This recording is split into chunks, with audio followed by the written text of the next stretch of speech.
Sorprende que entre los detenidos una buena parte sean funcionarios en activo y exfuncionarios públicos, entre ellos de las Fuerzas Armadas de nuestro país. David. Ya lo había anticipado el propio gobierno de los Estados Unidos en esta famosa lista de narcopolíticos, narcomilitares que brindan respaldo al cártel de Sinaloa y al cártel Jalisco Nueva Generación. Los norteamericanos habían solicitado desde hace tiempo al gobierno de México que se desmantelara esta red de apoyo al cártel de Sinaloa y al cártel Jalisco Nueva Generación. Después de la visita de Marco Rubio a México en esta semana, finalmente el gobierno de México cede a la petición de los Estados Unidos y empieza a desmantelar esta estructura policíaco-militar que respalda a las estructuras, a los grupos del crimen organizado. Se sabía desde el sexenio pasado que la Secretaría de Marina, debido a que el expresidente Andrés Manuel López Obrador les entregó el control de puertos y aeropuertos a los militares y a los marinos, los grupos del crimen organizado, los cárteles, habían sobornado a militares de alto rango.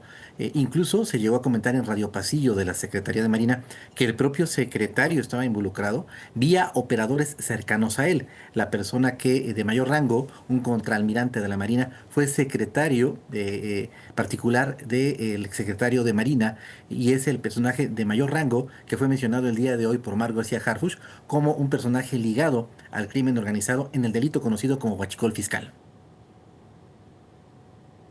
Oye, es muy difícil el delito porque estamos hablando de una actividad finalmente legal, que es la compra de combustibles. No es como otros delitos que son de cabo a rabo una actividad ilícita. En este caso, lo difícil es detectar precisamente estas estructuras. ¿Se está atinando, digamos, ha sido adecuado el uso de la inteligencia financiera?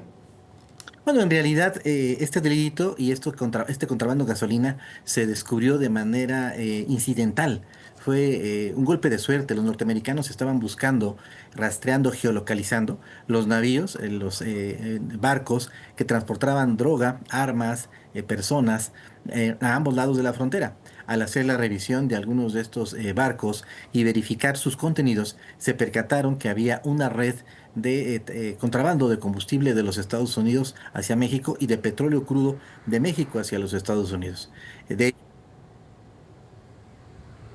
omisas frente a este tipo de delitos porque no son de alta violencia homicida, no acaparan las primeras planas, en realidad no hay como tal una situación de impacto mediático, pero sí de afectación económica a las finanzas de México y también estas estructuras militares que fueron corrompidas por el narcotráfico, a su vez toleran el tráfico de drogas ilícitas de México hacia los Estados Unidos.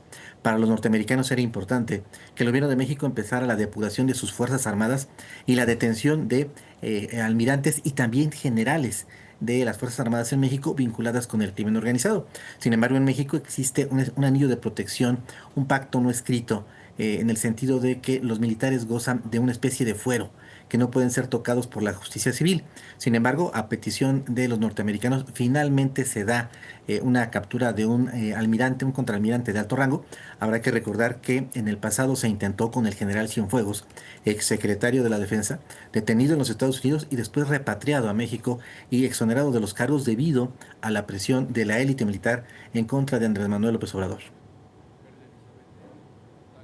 Llama la atención, algunos llamó la atención que en la reunión entre Claudia Sheinbaum y Marco Rubio la semana pasada, en las fotografías, imágenes que fueron difundidas, no aparecían los principales, digamos, secretarios, ni siquiera de las Fuerzas Armadas de nuestro país.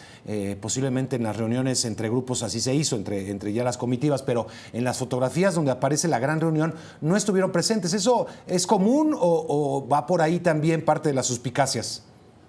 No, definitivamente el gobierno de los Estados Unidos llegó a la mesa de negociación con una serie de peticiones que involucraban la detención de militares de alto rango, tanto de la Marina como de la Sedena. De ahí que era muy difícil invitar a esta reunión a personas que iban a tratar de defender a su propio gremio. De hecho, la presidenta Claudia Sheinbaum tuvo que hacer una serie de operación al interior de las Fuerzas Armadas para socializar y que se aceptara la detención de estos militares de alto rango. Entiendo que no son los únicos, hay una lista larga de militares, tanto del Ejército como de la Marina, que fueron sobornados por el Cártel Jalisco, el Cártel de Sinaloa y la Nueva Familia Michoacana.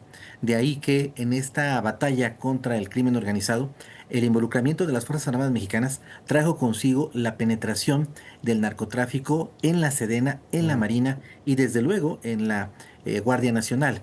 No era como en su momento dijo el expresidente Andrés Manuel López Obrador, de que eran impermeables y que no había posibilidades de corrupción. Claro que la hay, y esta es una prueba fehaciente de ello. Claro. Vaya, vaya. Pues David, te agradezco mucho por este análisis de lo que pues está dando a conocer este domingo sobre el combate al huachicol y huachicol fiscal. Gracias a David Saucedo, especialista